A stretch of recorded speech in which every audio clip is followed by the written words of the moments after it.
Hello viewers, आज हम बात करने जा रहे हैं मैट्रिमोनियल डिस्प्यूट्स का एक जो केस है उसको डिस्कस करने जा रहे हैं, जो कि हमीरपुर डिस्ट्रिक्ट का है, जिसमें पति और पत्नी अलग रहने लगते हैं और पति सेक्शन 9 का मुकदमा दाखिल करते हैं और उसमें डिक्री हो जाती है और पत्नी 125 सीआरपीसी का मुकदमा दाखिल करती है, जो कि ऑनरेबल ट्रायल कोर्ट द्वारा खारिज कर दिया जाता है, जिसके बाद पत्नी ऑनरेबल दिल्ली हाई कोर्ट में अपील करती है। इस पूरे प्रकरण को आज हम इसमें डिस्कस करने जा रहे हैं वीडियो में। दोस्तों, वीडियो शुरू करने से पहले रिक्वेस्ट करते हैं, जो भी नए व्यूवर्स हैं हमारे चैनल पे, प्लीज़ चैनल को सब्सक्राइब कर लें, वीडियो को लाइक कर लें और बेल आइकन दबा दें, ताकि आगे आने वाले जो भी इंपॉर्टेंट कानूनी वीडियोज़ हैं उनका नोटिफिकेशन उनको टाइम टू टाइम मिलता रहे। आइए दोस्तों, शुरू करते हैं आज का वीडियो। जो आज केस डिस्कस हो रहा है वो हमीरपुर डिस्ट्रिक्ट का है। पति पत्नी की शादी 1993 में होती है। उनका दाम्पत्य जीवन अच्छा चल रहा होता है। वो दोनों ही अपने दाम्पत्य जीवन का निर्वाह कर रहे होते हैं और ड्यूरिंग द टाइम उनके 2 बच्चे होते हैं, एक लड़का और लड़की। लेकिन कुछ समय अंतराल उनका कुछ डिस्प्यूट क्रिएट हो जाता है और वो डिस्प्यूट इतना बढ़ जाता है, मैट्रिमोनियल डिस्प्यूट इतना बढ़ जाता है, खाई इतनी बढ़ जाती है कि पत्नी अपने मायके जाके रहने लगती है और परिवार वालों के, समाज वालों के समझाने पर भी मामला हल नहीं होता है।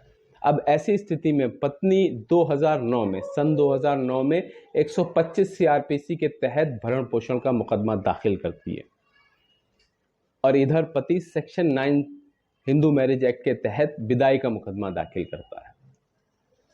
जो सेक्शन 9 का मुकदमा पति ने दाखिल किया है विदाई का, उसमें पत्नी को नोटिस होती है और पत्नी उसमें हाजिर आती हैं और अपना रिप्लाई देती हैं, बट रिप्लाई देने के बाद फिर एब्सकॉन्ड हो जाती हैं, फिर उस मुकदमे में दोबारा नहीं आती हैं। तब ट्रायल कोर्ट पत्नी के विरुद्ध डिक्री कर देती है और आदेशित करती है कि पत्नी को अपने पति के साथ आकर रहकर दाम्पत्य जीवन का निर्वाह करना चाहिए। ये तो हो गई एक बात। उधर पत्नी का 125 सीआरपीसी का मुकदमा जो चल रहा था, जो उसने सन 2009 में दाखिल की थी एप्लीकेशन, उसमें कोर्ट जो है वो इंटरिम मेंटेनेंस पास कर देती है, अलाउ कर देती है और पति को डायरेक्ट करती है, निर्देश करती है कि पति 1300 रुपये पत्नी को और इतना ही अमाउंट बच्चों को अलग अलग प्रदान देगा। इस आदेश के खिलाफ पति अपील में जाता है। अपील खारिज कर दी जाती है।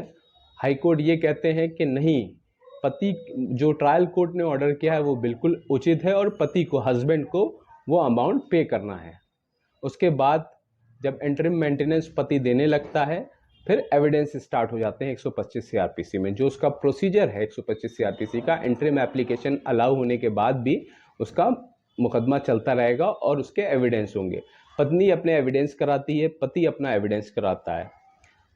फिर ऑनरेबल ट्रायल कोर्ट जो पति के फेवर में डिक्री हुई थी, पति उस डिक्री की सर्टिफाइड कॉपी दाखिल करता है और कहता है, पति के वकील साहब कोर्ट को बताते हैं, ट्रायल कोर्ट के, कि भाई हमने तो डिक्री करा ली थी, हमने तो इनको बुलाया, ये आई नहीं, ऑन किया है, इसलिए ये भरण पोषण पाने की अधिकारी नहीं है।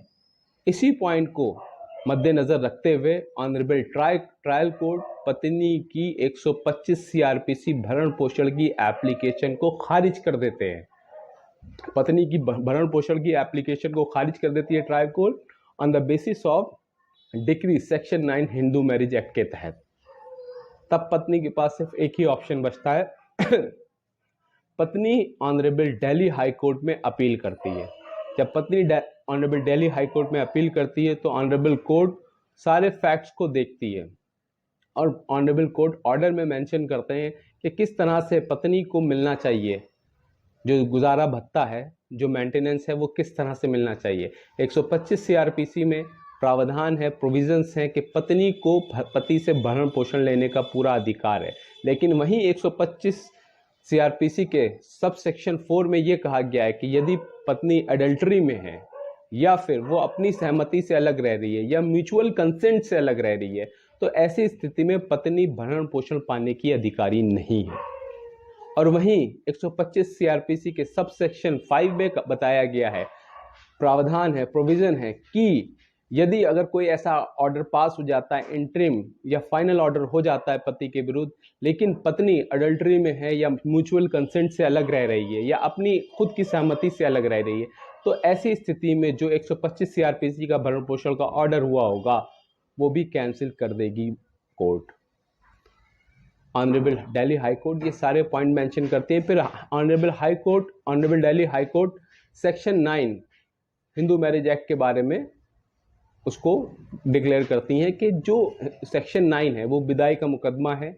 वो पति लेकर आए कि पत्नी हमारे साथ गृहस्थ जीवन दोबारा बिताए, लेकिन उसमें उन्होंने एग्जीक्यूशन नहीं दाखिल किया। डिक्री तो हुआ लेकिन हस्बैंड ने एग्जीक्यूशन नहीं दाखिल किया। दैट मीन्स यहाँ पर क्या था, मैलिफाइड इंटेंशन था हस्बैंड का। ऑनरेबल हाई कोर्ट डिक्लेयर करते हैं कि यहाँ पर पति का, हस्बैंड का मैलिफाइड इंटेंशंस था। उसने सिर्फ और सिर्फ 498A के मुकदमे को, 125 सीआरपीसी के मुकदमे को इफेक्ट करने के लिए, पत्नी को परेशान करने के लिए इस तरह का मुकदमा दाखिल किया, लेकिन उसमें एग्जीक्यूशन नहीं दाखिल किया। इसलिए पत्नी 125 सीआरपीसी के तहत भरण पोषण पाने के अधिकारी है और जो ऑर्डर ऑनरेबल ट्रायल कोर्ट ने किया है वो इनकरेक्ट है। होप ये जानकारी आपके काम की होगी। दोस्तों, इसी तरह की कानूनी जानकारी को समझने के लिए, जानने के लिए हमसे जुड़े रहें हमारे चैनल पे। मिलते हैं नेक्स्ट किसी कानूनी जानकारी में। जय हिंद।